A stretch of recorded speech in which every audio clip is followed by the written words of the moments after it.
ये मेरा पहला ही स्टेज परफॉर्मेंस है। आज तक मैं कभी स्टेज हौसला अफजाई के लिए बहुत शुक्रिया। पहले के हिसाब से अच्छी जगह पे आए आप, शुक्रिया।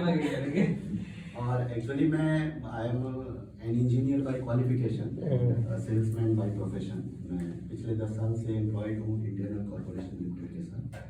और वक्त तो नहीं मिल पाता है जो पहले जो पैशन हुआ करता था। आई फेल्ट कि इट वाज डाइंग ग्रेजुअली, तो मैंने सोचा कि इसको रिवाइव किया जाए। इसलिए आज मैंने इंस्टा पे वो देखा, उसके बाद फिर मैंने रजिस्टर करके सौभाग्य से आज ही यहाँ पे ओपन माइक का मौका मिला। तो मैं आपसे बस हौसला अफजाई चाहूँगा। ये मेरा पहला परफॉर्मेंस है, कुछ खताएँ होंगी ऑब्वियसली, माफ कीजिएगा। चलिए मैं शुरू करता हूँ। जैसा कि सर ने बताया अभी कि किसी का दिल नहीं टूटा तो शायरी नहीं होती है, तो वहीं से शुरू करते हैं। ये कॉलेज के टाइम की बात है कि अचानक से एक साहब थे, उन्होंने बोली कि तुम्हारे पास डायरी है क्या? तो मैंने कहा सर डायरी तो नहीं, मेरे पास शायरी होगी, आप बोलिए तो वहीं से मतलब मिला। मैं शुरू करता हूँ, सुनिएगा कि तुम मुझसे गजल की फरमाइश करते हो, तुम मुझसे गजल की फरमाइश करते हो, देखो सिरहाने पुरानी डायरी होगी। मुझसे तो किसी ने बेवफाई नहीं की, मुझसे भला क्या शायरी होगी। मुझसे तो किसी ने बेवफाई नहीं की, मुझसे भला क्या शायरी होगी। और अगला मतलब है कि भूख से बिलख रहे थे बच्चे तो कह दिया मैंने, भूख से बिलख रहे थे बच्चे तो कह दिया मैंने, अभी सो जाओ सुबह सहरी होगी, अभी सो जाओ सुबह सहरी होगी। और शेर यूं है कि थक गया हूँ तेरे दर से मायूस लौटते लौटते, थक गया हूँ तेरे दर से मायूस लौटते लौटते, अब तो बस खुदा के घर हाजिरी होगी, अब तो बस खुदा के घर हाजिरी होगी। और मेरे किरदार को खत्म करके तुम्हारी दास्तान, मेरे किरदार को खत्म करके तुम्हारी दास्तान, तुम सोचोगी मुकम्मल है मगर अधूरी होगी, तुम सोचोगी मुकम्मल है मगर अधूरी होगी। और इसमें शेर ऐसा है कि सुन सांसों की सरगम तुम लौट आना मेरे जानिब, जानिब मतलब होता है टुवर्ड्स, तरफ। सुन सांसों की सरगम तुम लौट आना मेरी जानिब, तुम्हें पुकारती राधा किशन की बांसुरी होगी, तुम्हें पुकारती राधा किशन की बांसुरी होगी।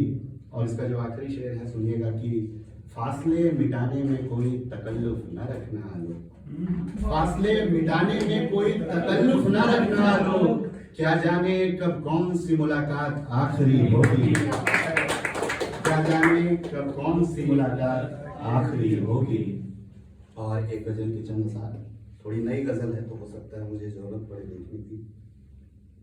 हाँ सुनिएगा, मतलब ऐसा है कि हम बाज दिल लगाने से नहीं आते, हम बाज दिल लगाने से नहीं आते, मगर वो अब मिलने किसी बहाने से नहीं आते, मगर अब वो मिलने किसी बहाने से नहीं आते, जो कर लेते हैं इरादा दूर जाने का, जो कर लेते हैं इरादा दूर जाने का, वो फिर अश्क बहाने से नहीं आते, वो फिर अश्क बहाने से नहीं आते।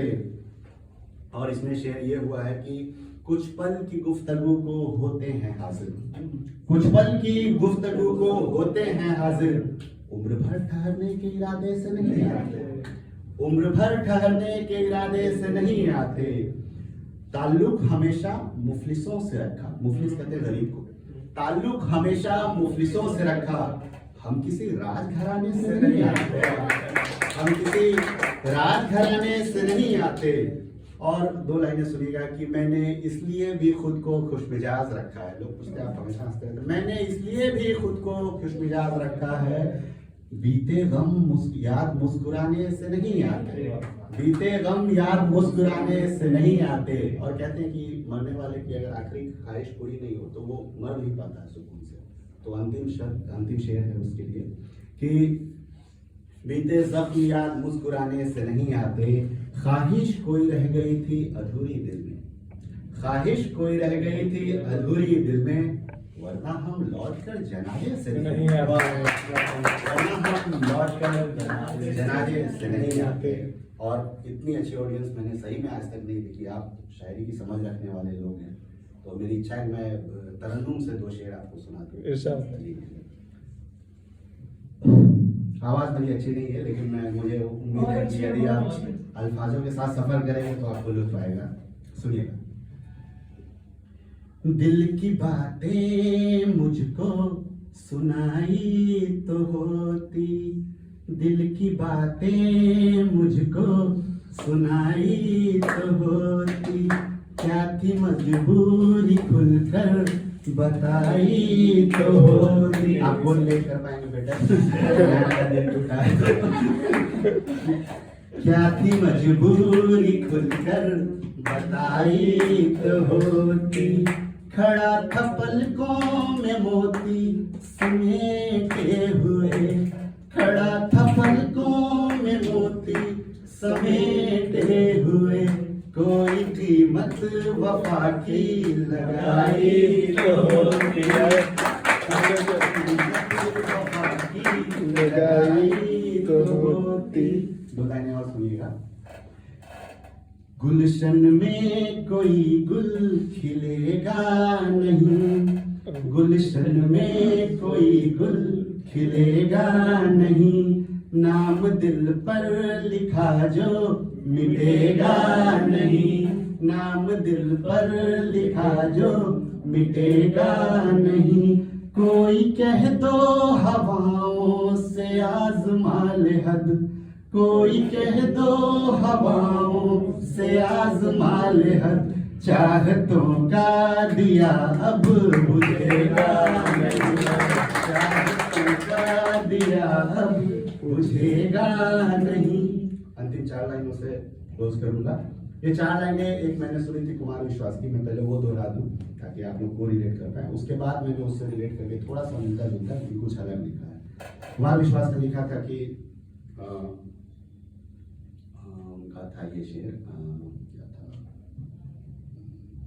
हाँ, जिसकी धुन पर दुनिया नाचे दिल ऐसा एक तारा है, जिसकी धुन पर दुनिया नाचे दिल ऐसा एक तारा है, जो तुमको भी प्यारा है और जो हमको भी प्यारा है, झूम रही है सारी दुनिया जबकि हमारे गीतों पर, तब कहती हो प्यार हुआ है, क्या एहसान तुम्हारा है।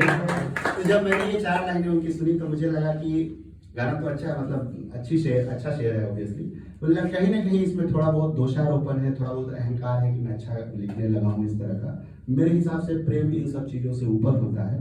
प्रेम में हमेशा राधा कृष्ण की बात कही जाती है जो निस्वार्थ होता है और इसमें किसी तरह का आरोप प्रत्यारोप नहीं होता है।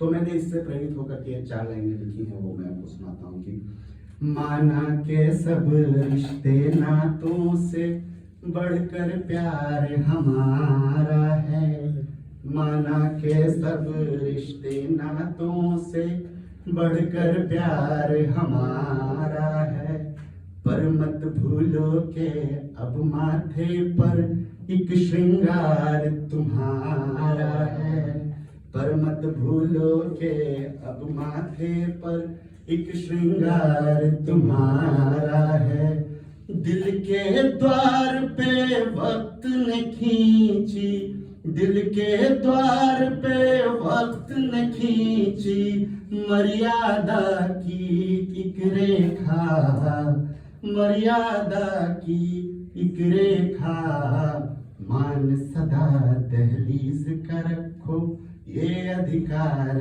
तुम्हारा है। दोषारोपण से अच्छा है कि हम उसके अधिकार की भी बात करें, और आप सबों ने बहुत अच्छा सुना। मैं यहीं पे समाप्त करूंगा।